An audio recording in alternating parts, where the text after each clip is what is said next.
Well, the Arcturian Council. Well, please to connect with you. Hello, how are you doing? We are doing wonderfully well, and how are you? I'm doing better. Can you talk about the crystal cities or etheric cities that are near or on the planet Earth? Well, they are not in your dimension at this time, but they are something that you are moving towards, in the sense that you're moving towards a fifth dimensional reality where you'll have lots of different experiences that you simply can't have now, given the vibration you are offering as an individual and as a collective. So to get closer to experiencing cities of light, you want to do the work that you know you're there to do, the work of raising your consciousness and helping others to raise their consciousness, because that's the only way you're going to be able to access what is available to you when you're operating in those higher frequencies.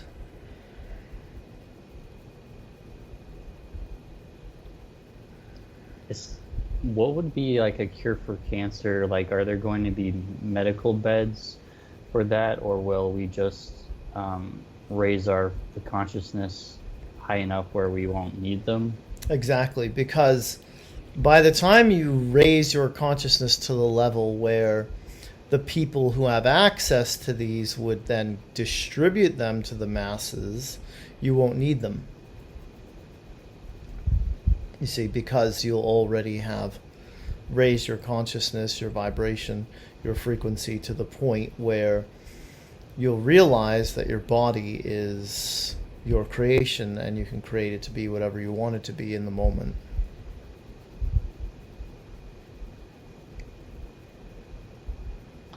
How do you overcome the feelings when a loved one dies, like a parent or a child, and does that person live on in the afterlife?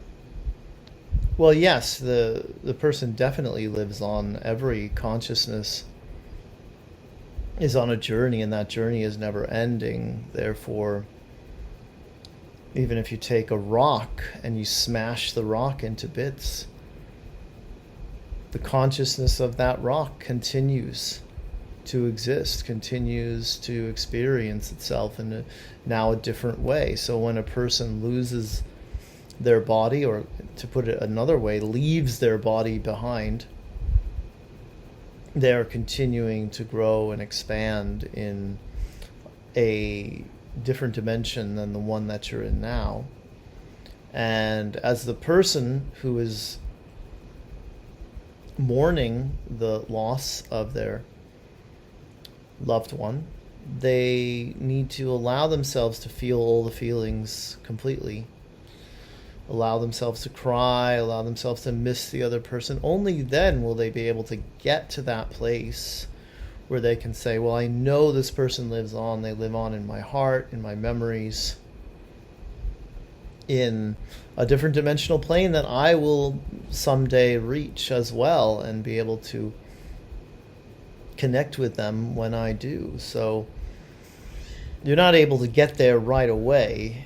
So a person coming to a funeral and telling everyone, don't cry, don't be sad, the person's still living on, they're in the seventh dimension now, they're having the time of their life, it's not helpful for those who need to go through the experience of loss. It's why you create your reality the way that you do, so you can have certain experiences and certain emotions like loss, like grief, like despair, and then you move through them.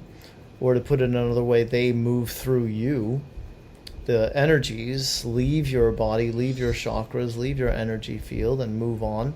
And then you can go on with your life without holding on to that feeling of loss forever. It's the person that doesn't allow themselves to feel it because they're telling themselves all of the stories that we have told you about what happens to people after they die. Those people have a harder time because they're not really allowing themselves to feel everything. They're using a type of spiritual bypass technique to try to get around what they're actually feeling. In one of your recent videos, you talked about ant consciousness. Could you talk about that? Like, what is it like? And also the bee consciousness? And consciousness is about getting things done, essentially. It's about teamwork, about working together as a group to meet a goal, to accomplish a group aim that they all have together. Bee consciousness has that same mentality to it, but there's also more freedom because of the flight that the bee has. There's the interaction with the flowers, so there's an appreciation of beauty, including beautiful smells. There's something that they're creating. They're creating honey, which is a sort of gift to the people who will enjoy that honey as well. So the bee has more of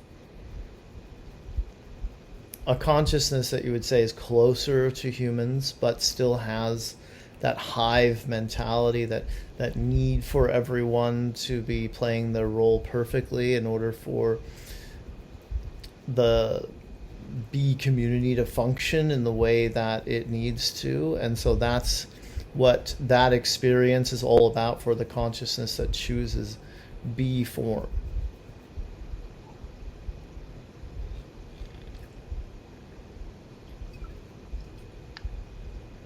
Could you talk about cattle mutilations and extraterrestrials taking cattle or maybe even humans to experiment on them?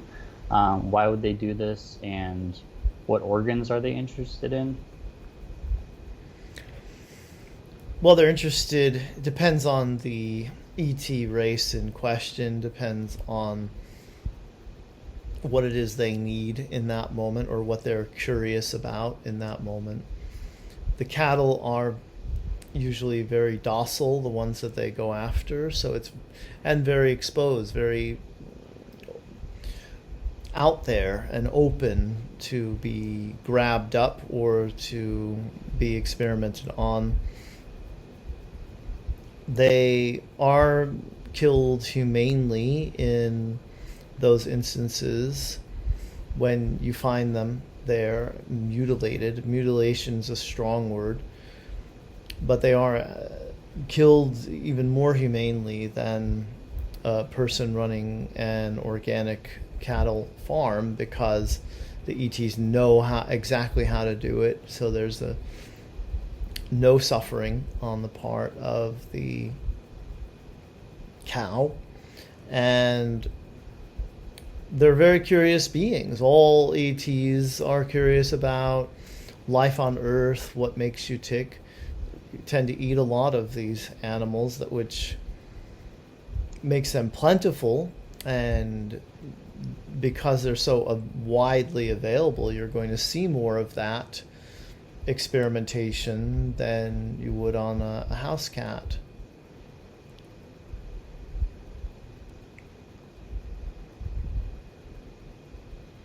Yes, one of the reasons why I ask is because people are, interested in extraterrestrials, and they kind of associate that with cattle experiments and also with like crop circles and things like that.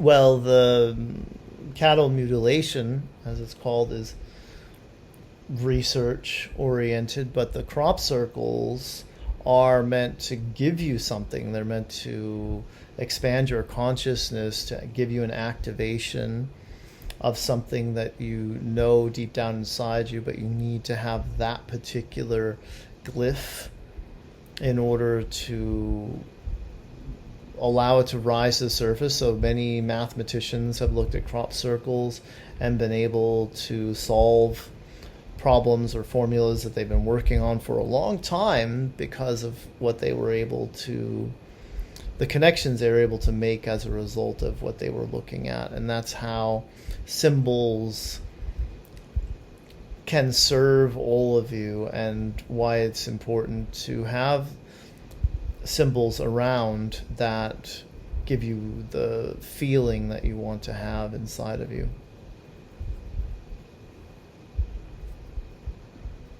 What do you think of the show Ancient Aliens, and is any of it accurate, or is it mostly just speculation? It's a lot of speculation. There are some accurate conclusions being drawn, but you're talking about the past as well, so the past has many different versions of it. There's not just one past, you see. So even talking about the past in a way that's convincing to people, and you get enough people watching that episode and thinking about that version of the past that the guest on the show is talking about, and then you're creating that past, you see.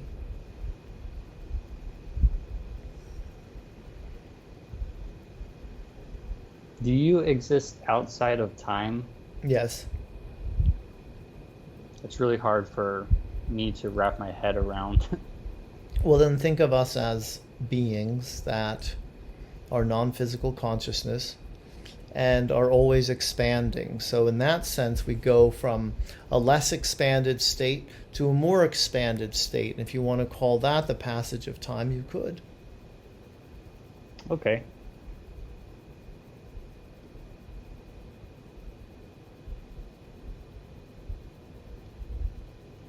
How real are dream characters? I was wondering, and very real.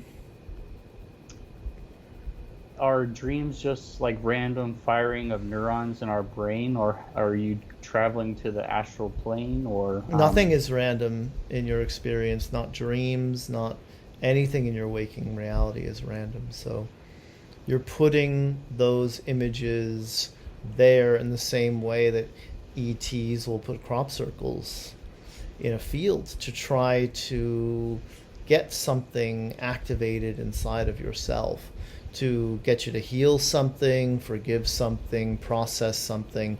There's a cathartic effect of dreams where they get you to access what you need to from a past life.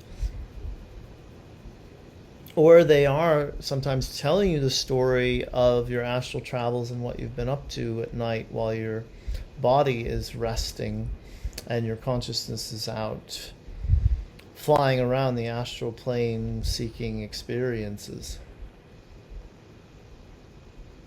Last night I had a superpowers dream, and I had a lot of dream control, or was doing magic and things like that, and then Daniel was even in it as well. It was quite good.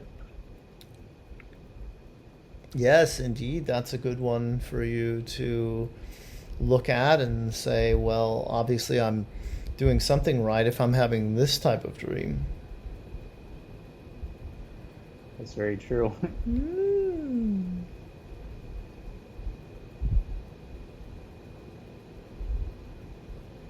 What do you think of me, and how would you psychoanalyze me? Well, we wouldn't psychoanalyze you, but we can tell you that every time that we meet with you, you're in a more expanded state as well. That you're one who thinks about the important things of life, and that's something for you to feel very proud of yourself for. And you're growing exponentially because you're living a life of self-examination, where you're also looking outside of yourself and interpreting the signs, symbols, and synchronicities that are coming your way in a way that serves you, in a way that allows you to grow consciously and deliberately, which is all that anyone can ask of you. So you're making good contributions there to the human collective and to this universe, and we feel very good about that, and we're very proud to know you. Thank you so much, and I really enjoy your messages and connecting with you. Do you have anything else that you would like to talk about? Well, it's a good time for this type of conversation, and we hope that many more people are interested in having this type of conversation, and that just by us having this conversation with you, we are stimulating something within the collective consciousness of humanity so that more people seek out a deep, meaningful conversation with the people in their lives, because it is important that you go deeper than the surface, that you talk about more than just the weather, the news, what you had for lunch, and those sorts of things, because there's far more for you to be exploring there, and you're going to make exponential leaps forward in your consciousness evolution when you do. That's awesome. Yeah.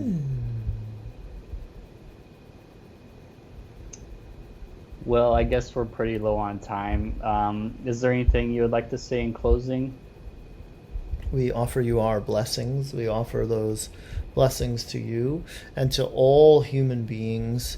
And we want all human beings to know that a lot of fear is being spread all the time there on Earth. Fear of extraterrestrials, fear of what's going on behind the scenes of your governments, fear of a cabal group, fear of all kinds of things that you don't need to be afraid of. You can focus instead on peace, love, unity, harmony, things that do give you the feelings that you want to feel, and let go of this idea that you're constantly being bombarded with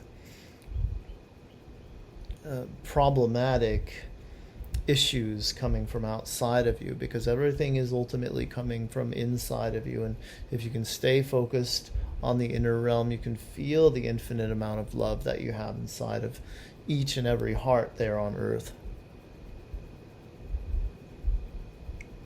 Well said. Thank you very much. We are the Arcturian Council, and we have enjoyed connecting with you.